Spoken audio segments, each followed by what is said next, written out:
नमस्कार दोस्तों, आज के इस वीडियो में आपको बताऊंगा कि अगर आप 18 साल के हो चुके हैं तो आज के इस वीडियो में आपको बताऊंगा कि आप जो एक वोटर आईडी कार्ड कैसे यानी कि ऑनलाइन अप्लाई कर सकते हैं। जैसे मान लीजिए अगर आप बीएलओ के माध्यम से अप्लाई करते हैं तो आपको यानी कि कोई पता नहीं चलता है कि आपको आधार कार्ड देने के बाद आपका क्या हुआ है नहीं हुआ है, आपको कुछ पता नहीं चलता है।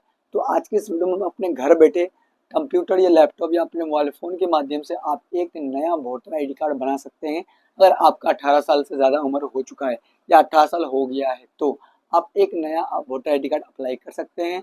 और अभी जो बिहार में यानी कि चल रहा है यानी कि आपका मतदाता यानी कि ये चल रहा है, जो आपको बता दें करेक्शन गन्ना प्रपत्र जो भरा जा रहा है उसके तहत आपका जो है जल्द से जल्द आपका वोटर आईडी कार्ड बन जाएगा।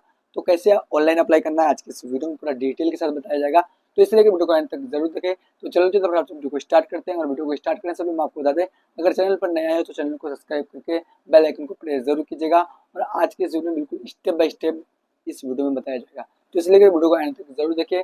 10 से 15 मिनट का वीडियो बनेगा। तो चलते हैं अपने मोबाइल फोन के स्क्रीन पर और आपको बताते हैं। सबसे पहले आपको क्या करना होगा मैं पहले बता देता हूँ। तो सबसे पहले आपको बता दें कि सबसे पहले आपको करना क्या पड़ेगा, या आपको एक यानी कि डिस्क्रिप्शन लिंक मिल जाएगा, वहां से आप इस यानी कि लिंक पे आ जाइएगा। लिंक पे आने के बाद नहीं तो आप अब गूगल पे सर्च कीजिएगा वोटर यानी कि EIC डॉट जैसे .EIC से सर्च करेंगे तो पहला वाला वेबसाइट है, उसी वेबसाइट पे क्लिक करेंगे होम पेज में, उस पर क्लिक करेंगे। उस पर क्लिक करने के बाद अब आपको देखिए बिहार में मतदाता सूची विशेषण महा यानी कि आपका जो गन्ना प्रपत्र भरा गया है, यानी कि बिहार से अगर आप हैं तो गन्ना प्रपत्र भर दीजिएगा। नहीं तो आप जो है BLO से संपर्क कीजिएगा। गन्ना प्रपत्र क्या होता है, नहीं तो आप ऑनलाइन भी भर सकते हैं, ठीक है। तो ये जो बिहार में चल रहा है तो आपको सबसे पहले आपको इसको कट करना है। कट करने के बाद आपको लॉगिन वाला बटन पर क्लिक करना है नया बनवाने के लिए। उसके बाद जो भी आपके पास अपना प्रेजेंट अभी मोबाइल नंबर, उस मोबाइल नंबर को यानी कि डालना है। मोबाइल नंबर को डालने के बाद ईमेल आईडी डालना है, ये ऑप्शनल है, डाल भी सकते नहीं। उसके बाद कैप्चा फिल करके आपको कंटिन्यू वाला बटन पे क्लिक कर देना है, ठीक है। मोबाइल नंबर, ईमेल आईडी और कैप्चा फिल करके कंटिन्यू वाला बटन पे क्लिक करेंगे। क्लिक करते ही आपके पास जो है ना आपका यानी कि नाम आएगा और लास्ट नेम, फर्स्ट नेम और लास्ट नेम डालने के बाद उसके बाद सेंड OTP वाला OTP में क्लिक करेंगे। क्लिक करते ही आपके पास इंटर OTP यानी कि मोबाइल नंबर और इंटर OTP और रिसीव ईमेल आईडी। तो आपको ईमेल आईडी वाला पहले यानी कि डालिए या मोबाइल नंबर, पहले मोबाइल नंबर है तो मोबाइल नंबर डालीजिए, उसका ईमेल आईडी वाला है तो ईमेल आईडी में आपका यानी कि एक OTP जाएगा, उस OTP को यहाँ फिल कर दीजिएगा। जैसे कि इस OTP को फिल करते हैं, फिल करने के बाद आपके पास वेरीफाई वाला बटन में आएगा, उस पर क्लिक करेंगे।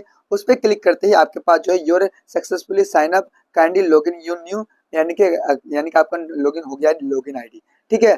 तो उसके बाद आपको जो भी लॉगिन आईडी है उसका मोबाइल नंबर डाल करके कैप्चा फिल करके सेंड OTP वाला बटन पे क्लिक कीजिएगा। सेंड OTP वाला बटन पे क्लिक करने के बाद OTP आएगा और वेरीफाई वाला बटन पे क्लिक कीजिएगा। वेरीफाई वाला बटन पे क्लिक कर दिया आपके पास जो है यानी कि पुनः अभियान 2025 शुरू जो हुआ है इसके में लॉगिन हो जाइएगा। लॉगिन होने के बाद आपको यानी फॉर्म 6 भरना पड़ेगा इसमें, तो फॉर्म 6 पे क्लिक कीजिएगा।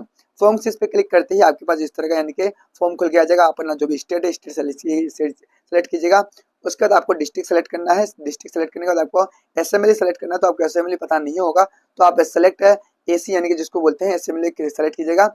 और सेलेक्ट करने के बाद जैसे ये सेलेक्ट हो जाते हैं, सेलेक्ट करने के बाद अब आपको है या जो है आपको ये करना पड़ेगा यानी कंटिन्यू बटन पे क्लिक करेंगे। क्लिक करते ही आपके पास पर्सनल डिटेल्स आएगा, आपका फर्स्ट नाम, सरनेम। उसके बाद आपको यानी कि अगर आप फर्स्ट नाम डालते हैं तो आपको क्या होगा, जो भी आपका नाम है जैसे कि रामू कुमार यादव जो भी नाम है आपका, तो रामू पहले डालिए, उसको यादव यानी कि डालिएगा। इसमें लास्ट नाम डालने का नहीं है, यानी कि फर्स्ट नेम और सरनेम डालने का है। तो आपको जो भी फर्स्ट नेम है उसको डालिएगा और आपको यानी कि सरनेम है वो डालिएगा, ठीक है। डालने के बाद जैसे उसको डालते हैं, डालने के बाद क्या होगा, जैसे आप फर्स्ट नेम को डालेगा तो ऑटोमेटिकली नीचे वाला बॉक्स में आपका यानी कि हिंदी में नाम आ जाएगा। अगर ये बहुत किसी का क्या होता है कि आप इंग्लिश में डालते हैं तो मगर ये हिंदी में गलत आ जाता है, तो इसको आप यानी कि अपने यानी कि इससे करेक्शन कर सकते हैं। जैसे यहाँ करेक्शन वाला बटन दिखाई दे रहा है आपको एक कैलेंडर का, यानी कि इसमें जैसे क्लिक करें कीबोर्ड का बटन, उस पर क्लिक करने के बाद आप जो है इसको यानी कि ये कर सकते हैं, यानी कि कैलेंडर के माध्यम से आप इसको यानी कि इस कैलेंडर को खोल करके आप एक नया नाम यानी कि जो भी नाम आपका होगा उस नाम को सुधार कर सकते हो। उसके बाद एक फोटो दिया जाएगा आपका जो 3.56 यानी कि या सेंटीमीटर होगा या 4.56 सेंटीमीटर का होगा। और आपको यहाँ से यानी कि आपको जितना साइज दिख रहा होगा, कितना साइज 2 MB से कम होना चाहिए, 2 MB से ज़्यादा नहीं होना चाहिए। अगर आपको फोटो यानी कि मोबाइल से खींचे हैं तो आपको इसको फोटो को अपलोड कर देते हैं। देखिए यहाँ आपको अपलोड करते समय आपको क्रॉप करने का भी आता है, तो आपको इसको क्रॉप करके आप यानी कि अपलोड कर सकते हैं। जैसे ही अपलोड हो जाता है तो अपलोड होने के बाद जैसे क्रॉप कर देते हैं उसके सेव वाला बटन पे क्लिक करेंगे, तो सेव वाला बटन पे क्लिक करते ही आपका जो है यानी कि ये यानी कि अपलोड हो जाएगा। अपलोड होने के बाद नेक्स्ट वाला बटन पे क्लिक करेंगे। देखिए वुमेन फेस डिटेक्ट सक्सेसफुली, यानी कि ये हो चुका है। होने का नेक्स्ट वाला बटन पे क्लिक करेंगे। नेक्स्ट वाला बटन पे क्लिक करते हैं आपको यानी कि अगर आप अपना यानी कि लड़का यूज यानी कि आप इसका अप्लाई करें वोटर आईडी कार्ड का, तो आप फादर का नाम चूज करेंगे। अगर कोई लड़की यूज कर रहा है यानी कि जो मैरिड है या शादीशुदा है, तो उसका हस्बैंड का नाम चूज कीजिएगा। चूज करने के बाद उसका हस्बैंड का नाम यहाँ डाल दीजिएगा, यानी कि फर्स्ट नेम और लास्ट नेम। अगर आप यानी कि किसी लड़के का या कर रहे हैं, तो आप यानी कि उसका फादर का नाम ही चूज कीजिएगा। जैसे फादर का नाम चूज करने के बाद उसका नेम और सर नेम डाल दीजिएगा। सर नेम डालने के बाद ऑटोमेटिक यानी कि हिंदी में आ जाएगा। आने के बाद आपको इतना भरने के बाद आपको नीचे नेक्स्ट वाला बटन आएगा, यानी कि जैसे ही उसको भरेंगे तो ये हिंदी में आने के बाद नेक्स्ट वाला बटन पे आएगा। नेक्स्ट वाला बटन पे क्लिक कर देना है। जैसे नेक्स्ट वाला बटन पे आएंगे तो आपको यहाँ से यानी कि डी नंबर में आता है कॉन्टैक्ट डिटेल्स। कॉन्टैक्ट डिटेल्स में आपको मोबाइल नंबर, जो भी अपना मोबाइल नंबर है उसको डालिएगा, या रिलेशन जिसका भी मोबाइल नंबर या अपना जो भी आप यूज कर रहे हैं उसको डालिएगा। डालने के बाद आपको ईमेल आईडी डालिएगा। अगर ईमेल आईडी आपका है तो डालिएगा, नहीं तो नहीं डालिएगा। मगर अभी मैंडेटरी हो गया कि मोबाइल नंबर ईमेल आईडी जरूर डाल दीजिएगा। अभी तो यानी कि अगर आप कोई भी चीज़ डाउनलोड करने जाते हैं तो आपको मोबाइल नंबर देना जरूरी है, तो आपका डाउनलोड नहीं होता है। तो जो मोबाइल नंबर ईमेल आईडी देने के बाद नेक्स्ट वाला बटन पे क्लिक करेंगे। नेक्स्ट वाला बटन पे क्लिक करने के बाद आपको यानी कि आधार डिटेल देना पड़ेगा। आधार डिटेल जो भी आपका होगा, आधार नंबर डालिए, आधार सेलेक्ट कीजिएगा। आधार नंबर डालने के बाद आपको नेक्स्ट वाला बटन पे क्लिक कर दीजिएगा। चूज करके ये करें। मेरे पास तो आधार है तो आधार कार्ड नंबर डाल करके नेक्स्ट वाला बटन पे क्लिक करेंगे। नेक्स्ट वाला बटन पे क्लिक करते ही आपके पास जो है ना एक यानी कि नया इंटरफेस आएगा। यानी कि जेंडर मेल सेलेक्ट किया, मेल या फीमेल है, उसके सेलेक्ट करने के बाद आपको डेट ऑफ बर्थ सेलेक्ट करना होगा। जो भी आपका डेट ऑफ बर्थ होगा, यानी कि आपको तो बता दीजिए 18 साल होगा उसी का जो भी आपका date of birth, month, year और आपका जो भी डेट है वो सेलेक्ट कर लीजिएगा। सेलेक्ट करने के बाद इतना सेलेक्ट करने के बाद अब आपको जो है यहाँ से आपको एक डॉक्यूमेंट देना पड़ेगा। जो भी आपका डेट ऑफ बर्थ है, यानी कि आपको document for proof of date, यानी कि डेट ऑफ बर्थ का, यानी कि जो भी आपका बर्थ है, यानी इसमें बहुत सारा डॉक्यूमेंट है। Birth certificate, Aadhaar card, PAN card, driving licence, उसका या आपको स्कूल का सर्टिफिकेट दे सकते हैं जिसको, और इंडियन पासपोर्ट भी दे सकते हैं। जैसे हमने आधार कार्ड सेलेक्ट कर लिया। आधार कार्ड सेलेक्ट करने के बाद अब आपको इसमें आप जो है यानी कि आधार कार्ड को प्रूफ के तौर पर आप अपलोड कर सकते हैं। इस आधार कार्ड का यानी कि दोनों का यानी कि आप यानी कि फ्रंट का और बैक का भी दोनों को यानी कि आपको एक ही इसमें फ्रंट में पेज में करना है, उसको सेलेक्ट कर देना है। अब इसमें एक दे रहा है कि आपको एक सिग्नेचर वाला आप यानी कि आप कोई भी डॉक्यूमेंट दीजिए। जैसे कि आधार कार्ड आप उसको प्रिंट आउट निकालने के बाद उसको आप साइन कर दीजिएगा। और साइन करने के बाद क्या होगा कि जैसे साइन कर देते हैं तो साइन करने के बाद उसको अपलोड कर दीजिएगा तो वो हो जाएगा। नहीं तो आप बिना साइन का भी कर सकते हैं। अभी हो गया यानी कि अभी जो यानी कि आपका बिहार में गन्ना प्रपोजल भरा जा रहा है वो बिना साइन का भी हो जाएगा, क्योंकि बीएलओ अभी अप्रूव कर देता है। आपका बीएलओ का काम वही है, साइट वही संभालता है। तो बीएलओ का क्या काम है, वो अपने से यानी कि ये कर देता है, अप्रूव कर देता है। उसको इसको सेलेक्ट करके आधार कार्ड नंबर सेलेक्ट करके आधार कार्ड सेलेक्ट करके दोनों का फ्रंट और बैक कार्ड अपलोड कर देना। उसका नेक्स्ट वाला बटन पे क्लिक कर देना है। नेक्स्ट वाला बटन पे क्लिक करते ही आपके पास आपको क्या करना पड़ेगा, देखिए जैसे ये कर देते हैं, करने के बाद आपको अपना पर्सनल डिटेल्स भरना है। जो भी आपका पर्सनल डिटेल्स होगा, आपका हाउस नंबर, आपका जो भी बिल्डिंग नंबर होगा, आपका जो भी अपार्टमेंट नंबर होगा, ये डाल दीजिएगा। डालने के बाद आपका अगर गाँव में रहता है, हमने बता दिया इतना बताने के बाद आपको बता दें कि इस तरह का जैसे हमने यानी कि आपको स्ट्रीट लाइन एरिया लोकेलिटी डालने के बाद आपको अपना यानी कि विलेज का नाम डालने के बाद अब आपको यहाँ से जो है कुछ करने की जरूरत नहीं है, ये ऑटोमेटिक यानी हिंदी में आ जाता है। उसके बाद आपको अपना पोस्ट ऑफिस डालना, पिन कोड डालना, जो भी आपका पोस्ट ऑफिस होगा उसको डालेंगे, पोस्ट ऑफिस का नाम डालेंगे, उसका पिन कोड डालेंगे। पिन कोड डालने के बाद जो भी आपका पिन कोड है उसको डालेंगे। पिन कोड डालने के बाद अब आपको यहाँ से देखिए जैसे पिन कोड डालते हैं तो आपको यहाँ से आपको एक ऑप्शन देगा तहसील, यानी कि जो भी आपका होगा उसको डालिएगा। डालने के बाद आपका डिस्ट्रिक्ट सेलेक्ट कीजिएगा, जो भी आपका डिस्ट्रिक्ट है। उसके बाद आपको यहाँ से डॉक्यूमेंट एक और देना पड़ेगा, जो आपका यानी कि एड्रेस ऑफ प्रूफ होगा। तो वो आप डेट ऑफ बर्थ की यानी कि डेट ऑफ प्रूफ है, ये एड्रेस ऑफ प्रूफ। तो इसमें आप यानी सेलेक्ट डॉक्यूमेंट पे क्लिक कीजिएगा। तो सेलेक्ट डॉक्यूमेंट पे जैसे क्लिक करते हैं तो क्लिक करने के बाद आपका जो है सेलेक्ट डॉक्यूमेंट में बहुत सारा डॉक्यूमेंट आता है, यानी कि जो भी आप डॉक्यूमेंट दे सकते हैं। तो जैसे इस पर क्लिक करेंगे तो आपका देखिए आधार कार्ड इसमें भी आ रहा है, तो आधार कार्ड आप दे सकते हैं। आधार कार्ड सेलेक्ट कीजिएगा, मेरे पास आधार कार्ड है तो आधार कार्ड दे देंगे। आपका जो भी है यानी कि इंडियन पासपोर्ट है, जो भी आपका है उसको सेलेक्ट कर लीजिएगा, ठीक है। तो मेरे पास आधार कार्ड है तो मैं आधार कार्ड दे देता हूँ। आधार कार्ड देने के बाद आपको क्या करना पड़ेगा, आधार कार्ड जैसे दोनों यानी कि फ्रंट और बैक का दोनों का देना, समझ में आ गया। दोनों का देने के बाद आपको यहाँ से उसको अपलोड करके यहाँ से आपको नेक्स्ट वाला बटन पे क्लिक कर देना है।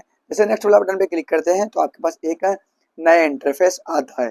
जैसे नया इंटरफेस आता है तो आपको यानी कैटेगरी चूज करना, आप कौन सा कैटेगरी से आते हैं, यानी कि आपका और यानी कि आप कौन सा कैटेगरी से कैटेगरी चूज करेंगे। अगर आप इसमें से कैटेगरी में डिसेबिलिटी तो डिसेबिलिटी सेलेक्ट करेंगे, अगर कोई डिसेबिलिटी आता है और डिसेबिलिटी सर्टिफिकेट देना है। अगर डिसेबिलिटी आते नहीं आते तो उसको छोड़ देना है। उसके बाद फैमिली मेम्बर का जो भी आपका नाम है उसको सेलेक्ट करना है, जो भी रिलेशन है उसको सेलेक्ट करना है, उसका एपिक नंबर डालना है। ये ऑप्शन है, डाल भी सकते हैं नहीं भी डाल सकते हैं, कोई दिक्कत नहीं। अगर है तो डाल दीजिएगा, नहीं है तो आपको नेक्स्ट वाला बटन पे क्लिक कर देना है, ठीक है। रिलेशन का जो भी आपका माने कि फादर मदर सिस्टर जिसका भी आप डाल सकते हैं, ठीक है। डालने का नहीं तो आप नेक्स्ट वाला बटन पे क्लिक कर देंगे। क्लिक करते हैं आपका डिक्लेरेशन ऑप्शन आएगा, विलेज टाउन, उसके बाद स्टेट आपका डिस्ट्रिक्ट आएगा। उसके बाद आप यानी कि क्यों आपका ये पूछ रहा है, अगर आपका जन्म ही नहीं हुआ है तो आपको यही बनना है। अगर आपका जन्म कहीं और हुआ है और आप कहीं और रह रहे हैं तो उसका यानी कि डेट डालिएगा, नहीं तो आप अपना डेट ऑफ बर्थ दर्ज ही डालिएगा। अगर आप जहाँ जन्म हुए हैं और शुरू से वहीं रहते हैं तो आपको डेट ऑफ बर्थ यहाँ डाल देना है। डेट ऑफ बर्थ डालने के बाद, इतना डालने के बाद अब आपको ईयर, उसके बाद आपका मंथ और उसके बाद डेट जो भी है उसको सेलेक्ट कर लीजिएगा। इतना सेलेक्ट करने के बाद अब आपको यहाँ से प्लेस, जो भी प्लेस जहाँ जो जगह में रहते हैं उस जगह का नाम डालिएगा। जगह का नाम डालने के बाद आपका जो भी डेट रहेगा अपने आप ऑटोमेटिक सेलेक्ट रहेगा। उसका नेक्स्ट वाला बटन पे क्लिक करेंगे। नेक्स्ट वाला बटन पे क्लिक करते ही आपका नीचे आएगा कैप्चा फिल करने का, उस कैप्चा को फिल कीजिएगा। कैप्चा को फिल करने के बाद आपको यहाँ से सेंड ओटीपी वाला बटन पे क्लिक कीजिएगा। जैसे सेंड ओटीपी वाला बटन पे उस ओटीपी को यहाँ फिल कीजिएगा। फिल करने के बाद अब आपको यहाँ से यानी कि प्रीव्यू एंड सबमिट वाला बटन पे क्लिक कर दीजिएगा। जैसे प्रीव्यू एंड सबमिट वाला बटन पे क्लिक कीजिएगा, क्लिक करने के बाद अब आपके पास एक, जो आप ऑफलाइन में फॉर्म भरते हैं सेम उसी तरह आपके पास एक फॉर्म खुल के आ जाएगा। इसमें आप एडिट भी अभी कर सकते हैं। आप बिल्कुल स्टेप बाय स्टेप चेक कर लीजिएगा। आपका फोटो अभी आ गया, देखिए आपका फोटो भी आ चुका है। उसके बाद आपका जितना सारा यानी कि इसमें जो भी डिटेल भरे उसमें अगर गलत है तो इसको एडिट कर सकते हैं। आपको देखिए कीप एडिटिंग दिखा दो ना, इसमें एडिट कर सकते हैं। अगर आपका सही है तो आप, मेरे हिसाब से सही है तो सबमिट वाला बटन पे क्लिक करेंगे और ये यानी कि इसमें और बोलेगा यस यस कर देंगे और आपका फाइनली ये सबमिट हो चुका है। सबमिट होने के बाद आपको एक्नॉलेजमेंट एक नंबर मिल चुका है, जो रेफरेंस नंबर होता है उसको डाउनलोड करके रख दीजिएगा और आप कुछ दिन वेट कीजिएगा। वेट करने के बाद आपका जो है यानी कि एक, यानी कि आपका यानी कि ये डाउनलोड यानी कि ये हो जाएगा, बन जाएगा। अब मैं आपको बता दें कि इसको डाउनलोड करके रख लेना है एक्नॉलेजमेंट नंबर। क्यों? क्योंकि आप यानी कि बारी बारी से चेक करते रहिएगा, ट्रैक करते रहिएगा आपका कहाँ तक बना है नहीं बना है, उसको चेक करते रहिएगा। अगले वीडियो में मैं चेक करना भी बताऊंगा आपको चेक करना कैसे आता है। इसी को आप यानी कि संभाल करके जरूर रखिएगा। आपको एक ऊपर रेफरेंस नंबर मिलता है, उस रेफरेंस नंबर को आप यानी कि जैसे इस रेफरेंस नंबर को रख लेंगे, रखने के बाद क्या होगा कि आप अपने मोबाइल फोन के माध्यम से आप कहीं भी कंप्यूटर लैपटॉप से आप कहीं से भी चेक कर सकते हैं, या अपने से ऑनलाइन की तो चेक कर सकते हैं, या दूसरा कोई अगर साइबर कैफे वाला आपको ऑनलाइन करके दिया है तो आप यानी कि इससे यानी कि इसी यानी कि कार्ड को लेकर के या इस रिसीविंग को लेकर के आप यानी कि अपने मोबाइल फोन के माध्यम से चेक कर सकते हैं आसानी से, बिल्कुल कहीं जाने की जरूरत नहीं है। तो इस तरह का आप अपना वोटर आईडी कार्ड बना सकते हैं और आपको एक वोटर आईडी कार्ड आपके ईमेल आईडी पे आ जाएगा, नहीं तो आप डाउनलोड कर सकते हैं जब आपका जनरेट हो जाएगा। और आप एक वोटर आईडी कार्ड फिजिकली आएगा जो आपका पोस्ट ऑफिस में आएगा। तो इस तरह का आप वोटर आईडी कार्ड बना सकते हैं। तो आई होप कि वीडियो आपको पसंद है। वीडियो पसंद है तो वीडियो को लाइक करके चैनल को सब्सक्राइब जरूर कीजिएगा। और आपके मन में एक डाउट आ रहा होगा कि सर हमने यानी कि अपलोड यानी कि आप यानी कि अप्लाई तो कर दिया मगर बीएलओ यानी कि ये नहीं करता है। तो अभी जो है बिहार में खास करके अगर आप बिहार में रहते हैं तो आप इसको अप्लाई कर दीजिएगा, क्योंकि अभी आपका अप्रूव 100% हो जाएगा। तो आई होप कि वीडियो आपको पसंद है। तो वीडियो पसंद आए तो इस वीडियो को दोस्तों के साथ जरूर शेयर कीजिएगा। तो फिर मिलते हैं नेक्स्ट में, तब तक के लिए जय हिंद जय भारत।